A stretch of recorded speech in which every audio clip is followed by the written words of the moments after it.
So yeah, I'm Steve. I'm on the product design team at Datadog, and I have two goals for this talk. One is to talk with all of you a bit about how the user experience of monitoring is changing with the introduction of advanced statistical methods and artificial intelligence.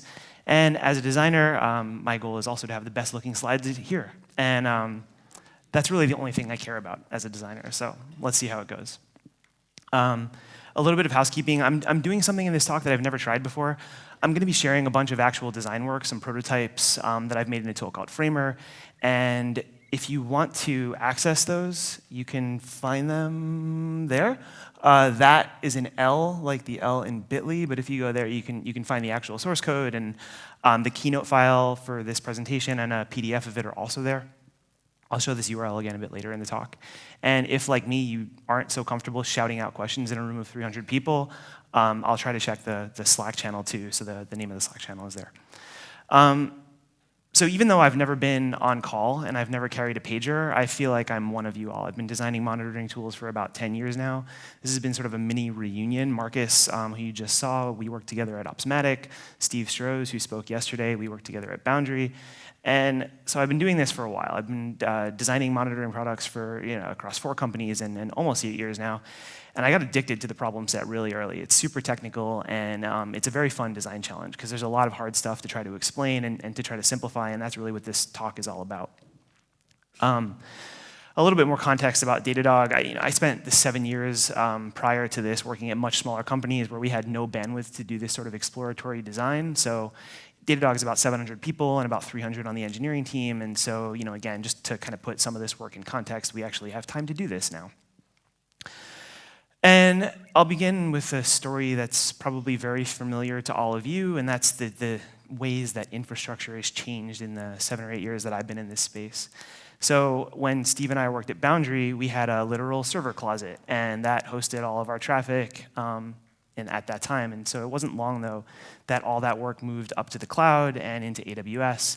And basically everywhere I've worked since then has been 100% cloud native. And so we've moved everything to the cloud, into VMs, and that's changed again with the move to containers, going inside those VMs and running everything in containerized environments. And it's even changing again with serverless interfaces into infrastructure and functional interfaces. And so each of these changes has transformed the way we write software, the way we think about infrastructure. But when you look at the user experience during this period, not nearly as much has changed. So when I got started, the way that you would define an alert, for example, is by rigidly setting the scope that you want to watch, say the host, what metric you want to watch, the threshold on that metric, and the period of time that you want to watch. And you have to, again, rigidly and statically define all 4 of these dimensions. Now, fast forward 7 or 8 years later, and basically nothing has changed. Almost 90% of the monitors, the alerts that Datadog customers create are still of this basic variety, statically defined scope, metric, threshold, and time. And I want to spend a lot of time kind of focusing on those 4 dimensions as we move through the talk. And just to kind of jog your brains a little bit, just some quick examples, a Nagios configuration wizard for Postgres showing like the IP address and port for the context, and then some basic metrics and thresholds that you can set on top of that. And Datadog is not much different.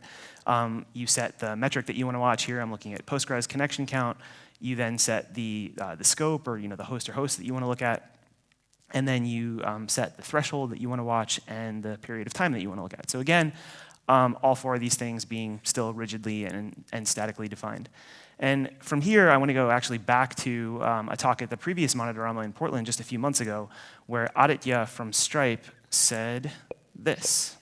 If anyone's out there and thinking about designing alerting systems, this is like a free idea because I would love to see alerting systems that don't just leverage advanced statistical methods, but actually do so in a way that humans are able to interact with it and maximize the trustworthiness of their systems. Okay, so that's actually all the audio I need, and hopefully there won't be any more crackling.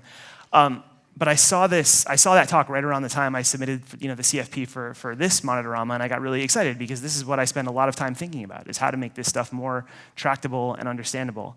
And It's now day 2 of Monitorama, and I think I'm actually the first person to mention Pete Cheslock. So if you go and Google his unicorn poop image, I ripped this and used it for my own purposes. But this has really been the challenge of being a designer working on these problems right now, is there are all these fancy algorithms that our data science team is working on, and the problem with configuring alerts, for example, has moved from the pain in the ass work of statically defining every one of these dimensions, the metric, the threshold, et cetera, to now really the hard work is just explaining to users what the hell is going on with these algorithms and the black box inside them. So it's created a whole new set of challenges for designers, and it's been really hard for me to just, I spend a lot of time sitting with our data science team just trying to understand what's going on myself, and then trying to kind of, vomit that out back to people in UI that's intuitive is not easy. So hopefully the pain that I've had to go through will help benefit everyone else in the room.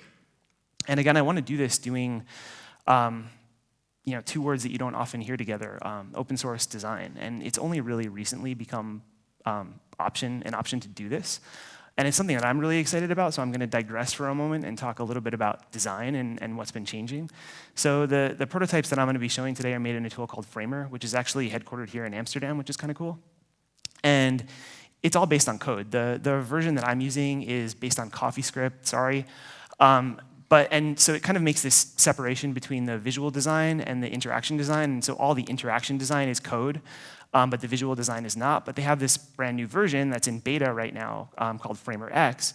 And X is entirely code-based. And so what you're looking at here on the screen is these rich dynamic components. And so these are written in code.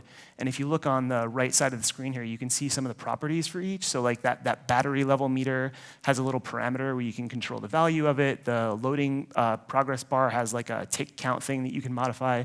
These images will load dynamically from URLs that you give it. And so this is all powered by code. And in fact, the new version is powered by React and ES6, which is even better. And so here, what you're actually looking at is one of these rich components and the code that's powering it. So we can use distributed version control and all this great stuff that has never been possible with design before. And shout out to the rest of the Datadog design team, who is actually, we're relatively new in the journey of building a design system, and so they've written some tooling to export the production React components out of our design system and into Framer, so that we, the design team, can build prototypes on top of basically production code, which is super cool and something that I'm really excited about. And the other thing that's fun about all of this is people have started casually referring to this movement in the design community as design ops, completely ignorant of the 10 years that we've spent figuring out DevOps. And so for me, it feels like this sort of superpower, and that I can predict the future of design because I've been hanging out with all of you for a decade, and I know exactly what's going to happen next. The transformation in teams, the transformation in tools, all this feels like something I've seen before. So that is also really cool. And so now we can get into the actual substance of the talk, and so I'm going to show these 5 examples. My original intention was to kind of go one example at a time, where I would lay a little bit of the groundwork and then show you the prototype and go back and forth. But because I would have to bounce the screen mirroring back and forth, that's just going to be a pain in the ass. So I'll run through the groundwork for all 5, and then I'll just hop over to Framer, and we'll go through the prototypes. So beginning with static thresholds as a baseline. This, again, is what we're all used to in tools like Datadog and Nagios. And I'll use free disk space as an example. So, of course, what I don't want to happen is to run out of disk, 0 being the critical or really bad threshold. But in practice, I can't do that. I have to define some safe threshold above that, like alert me when it's 5% free or some number, some amount of space free. And I might even set a separate warn threshold on top of that to be extra safe and give myself some extra time. And in practice, what this looks like is a whole lot of manual assessment. I get alerted in Slack or something, I put my finger on the graph, I try to figure out if it's trending down in the wrong direction, and ultimately it's this kind of finger in the wind, in the moment judgment about whether I have enough time or not, and it's barbaric, and it feels like we can do better than this. And I'm probably the least qualified person in the room to talk about observability, but for all the talk about the technical problems and the constraints of it, to me it feels very much like a technical measure, but with very human limitations. The more stuff that we instrument, the more that all of the people responsible for that stuff have to watch it. That ultimately, I think, is going to be the limitation of all this, is what people are actually capable of doing. And the advanced statistical methods and the AI, if anything, hopefully we can offload some of the observing to the machines because they can be better at it and don't need to sleep. So beginning with forecasts, which is one of the easier ones to explain, again, I'll go back to free disk space, and instead of a static threshold, the algorithm is kind of forecasting the direction that it thinks the disk space is going. So I can still set the threshold that I care about. What I don't want to happen is 0, to run out of disk space. But instead of setting some arbitrary numeric threshold on top of that, I can actually encode this in terms of time. I, the user, need some amount of time to fix this thing. So here I'm going to say I need 1 day to fix this. And so now when the forecast hits that point, when the forecast says, okay, now this is when I think you have about a day left before you run out of disk, that's when I'm going to notify you. And so it's a really convenient way to define the alert, assuming you trust the algorithm that's powering it, which is a big if. But it's simple enough to explain. And to me, as a designer, I think it can be really helpful to try to explain these in simple terms. So what the system is actually telling me when it alerts me is you have some amount of time to repair the system that you're alerting on before it reaches the critical threshold that you've set. And so next is anomalies. And anomalies are a little bit harder. So looking at some metric like web traffic, we can slice that up into seasons. And again, I'm like the least qualified person to talk about the actual technical underpinnings of this, but I have to in order to explain some of the user experience. So you kind of slice this up into 5 or 6 seasons, and you use that as the basis for creating the envelope. Like here is what normal behavior of this metric looks like, and the kind of confidence interval around that. And then using these 6 or 7, at least Datadog uses about 6 or 7 intervals to do the prediction and the anomaly setting. Then I look at the most recent of those, and the way that I define the alert is to basically say, if some percentage of points fall outside of that envelope, so here 63 or something % of these points fall outside the envelope, that's the metric that I care about. So if I said alert me if it's over 50%, this thing would be alerting right now. And so again, the like 1-sentence summary of this, and the system is telling me if some percentage of points fall outside the window that I've specified, that's when I want to be notified. And the other interesting thing about all this is that with these algorithmic alerts, not a whole lot has actually changed. I still have to rigidly define the scope, and I still have to rigidly define the metric. I just get a little bit more leeway in terms of the time and the threshold involved. So it's not totally transformative. And I've started to think about this as sort of a radar plot, where if you look at these 4 dimensions, scope, time, threshold, and metric, the baseline is 0. With statically defined thresholds, I'm starting right in the middle, and I have no leeway in any of these dimensions. And with some of the algorithmic alerts, I get a little bit more leeway in terms of time and threshold. So, and ultimately, we're trying to push this out as much as we possibly can. So next, let's look at algorithmic feeds. And under the hood, these are basically doing the same thing. They're basically background processes running anomaly detection, outlier detection, forecasting, and some other things. And what that does enable, though, is a lot more flexibility in terms of scope and metric. So these background processes can be running on a lot more stuff without the user having to rigidly define them. So in practice, it looks like something you would see on Twitter, a feed of events that the system has surfaced to me without me having to actually, input into the system exactly what I want coming out the other side. And we're starting to see this kind of stuff appear in even B2B and enterprise tools. So Slack has this highlights feature that will surface messages to me based on messages that I've looked at before. New Relic has its radar feed that will again surface these same kinds of events. And Datadog itself recently rolled out Watchdog, which is pretty much the same thing, an algorithmic feed of anomalies and outliers and stuff like that. And so, again, moving from the algorithmic monitors to these feeds, we're starting to push out and get more flexibility in terms of the metric and the scope because these background processes can just be running, trying to find these things without me having to rigidly define them. So how do we push this out even more? That's where we turn to AI or machine learning and inputting stuff back into the system. So going back to these same examples, Slack doesn't just have the feed, it actually has the ability for me to input back into the system things that I like and don't like via the thumbs up and thumbs down. New Relic has almost the same thing. In its feed, you can kind of upvote or downvote events that you want to see more of or don't want to see more of. Datadog doesn't actually have this functionality yet. We'll show you the feed, but we can't actually input back into the system. Well, there's something deeply unsatisfying about this to me. It does not feel like this can be the future of monitoring UX. Like the thumbs up and the thumbs down seem entirely inappropriate and far too blunt an instrument to use for our purposes. And I think there are two reasons that it's not going to work. One is, we get paged, and when you get paged, you want that clarity. The alerts need to be clear and actionable. And we're also on teams. We need to know that it's not just me potentially getting woken up or having to respond to an incident. It's everyone that's on my on-call rotation, everyone on my team. And so again, in practice, I think what this means is we have to focus on alerts that are transparent. We have to know why the particular scope or metric or time period involved alerted me. And then everyone on my team needs to be seeing the same thing at the same time. We can't have these totally bespoke, Facebook and Twitter style feeds that are tailored to the individual. There's actually a ton of value in everyone seeing exactly the same thing. So now this is getting super hypothetical, but instead of the thumbs up and thumbs down, what this might actually look like is just something with a bit more granularity. So when an event is surfaced, I should get some visibility into why. So here, the first item in this list is the scope. Like this might be some service that I and my team have already subscribed to notifications for that the system knows we're looking at. So it's surfacing an event based on that. The metric might be highly correlated with metric activity in other places, and so that's another signal that I might want more or less of. And finally, some transparency into who else might be seeing the notification, like who else on my team has actually looked at this thing. So trying to expose as much of that as possible.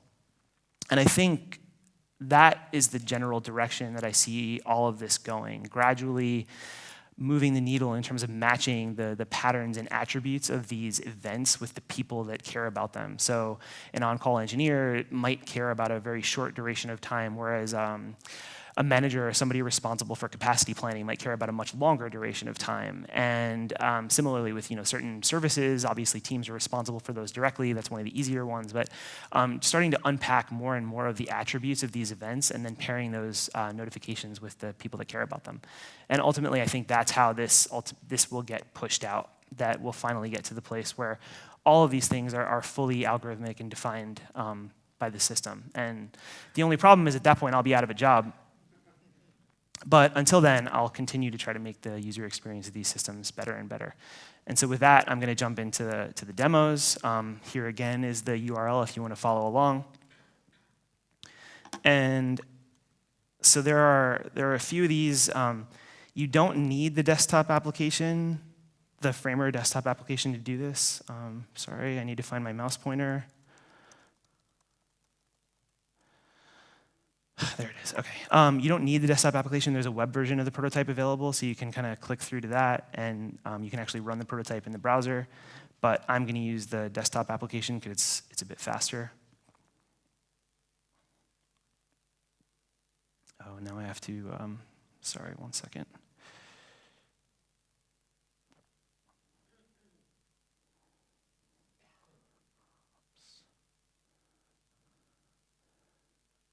Okay, so now we're mirroring, cool. I need to reload this. So the first question you might be asking is, why is this on a mobile device? And the actual answer is that Framer just has a whole bunch of boilerplate UI that made it easier for me to do this looking like a mobile device than a desktop. It also is a little bit convenient because if the whole goal is to make the user experience as intuitive as possible, the tiny screen forces me to consider constraints that I wouldn't have to on a desktop. So I'm trying to simplify the UI a little bit. So again, I'll begin with a demo of static thresholds that we all know and love. So again, I have to rigidly define the metric that I'm looking at, and then the target, the scope that I'm looking at, and that'll paint a picture of the metric, and from there, I can rigidly define the alert threshold, possibly a warn threshold on top of that, and some duration of time to look at. So this is the sort of baseline for a static threshold. So going on to the next prototype for forecasting, I'm just gonna, for all the rest of the prototypes, these are not dynamic. Basically the first step in alert creation, I'm just gonna assume exists and move on to the configuration. So there are different kinds of forecasts, linear and seasonal to begin with. There are others within those ranges, but ultimately again, I can set the alert threshold that I care about, but instead of worrying about some safe and arbitrary numeric value around that, I can just say, if this thing is going to run out within 12 hours or a day or a couple of days, it can kind of signal me when it thinks the forecast is going to hit that threshold. And so that's a simplified, like all of these examples are sort of very abstracted versions of the way we're thinking about this at Datadog. So there's obviously a lot of nuance and detail that I can't really show here, but the most important thing to me is to convey like how these things are being surfaced to the user in the simplest terms possible. So yeah, we just did forecasts, and so now anomalies. Again, I have to rigidly define the metric and target in this case, but then I get this sort of envelope where I can set some confidence interval around that. So after talking with somebody on our data science team, I learned this is not too different from actual standard deviation. It's obviously calculated very differently, but apparently like the percentage of points that fall inside or outside the envelope is pretty comparable to what you would see with a standard deviation or a normal bell curve. And so I can control that with a pretty simple set of knobs. And so within some number of deviations from the median or the middle, it's going to tell me what percentage of points fall outside this. So here, about 45% of the points are falling outside this envelope, and I'm telling it to alert at 25%, so this is going to be an alert state. But if I change the threshold to 50%, now it's not in alert state anymore. So that, again, is sort of the basic nature of how one of these things would be configured. And then we go to the feed. So I'm in the last example is going to include like a basic feed and something more kind of machine learning-ish. So here's the actual feed of events, and in the simplest case, I can just kind of like or upvote or downvote one of these events. But I can also kind of narrow in the scope that I care about. So I can run some sort of search for a service or something that I care about, and then basically subscribe to notifications for that thing. And so it's a simpler way, I think, to get a more narrow scope from one of these feeds. But again, also, instead of the simple thumbs up, thumbs down, I can, and this again is a very simplified version of all this, but I can sort of tell the system why I liked this thing. Like, this is the team that cares about this, and here are the particular dimensions of this that I want to see more of. And that is it. That's all the demos. So I think I might have a few minutes for questions. And I'll look in the Slack channel too.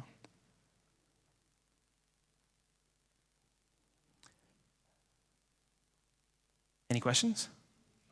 Left over there next to the rail. Yeah.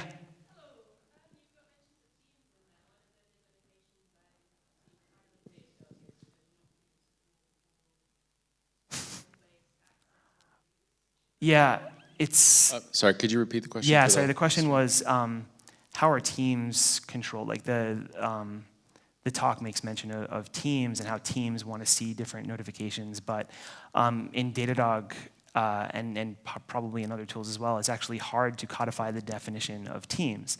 And that's actually something that we're trying to figure out now. Tagging people, for example, with team names. The part of the problem is that even the team is squishy. Like, many engineers are not just on one team. You sort of move in and out of on-call rotation, and you can be responsible for many services. And so it's not even as clear-cut as just saying, like, this person is on this team. There's a similar sort of probabilistic model for who is associated with what. And so we're trying to solve that problem in the same way as any of these others, basically looking at what people are paying attention to and creating probabilistic models for that too. Any other questions? Okay, I don't see any. Oh, whoa. Yeah.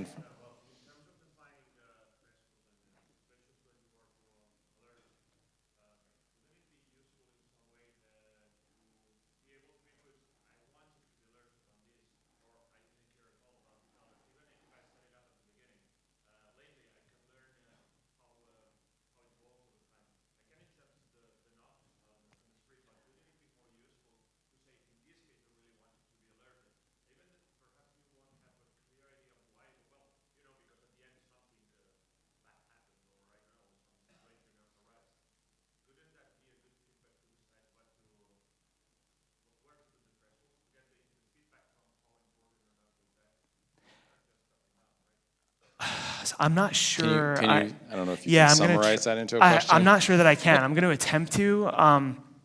what I think I heard was that rather than just looking at the metrics and thresholds, the urgency of the alert should be a strong piece of information that's fed into the system, and that I didn't really touch that in this talk. I didn't look at urgency, but that's it's a really good point. Like, one of the interesting pieces of metadata about metrics and alerts in general is where they alert to. Like, something that's going to PagerDuty is a lot more important than something that's just notifying to Slack. So that alone is a really good indicator of how important something is. And yeah, even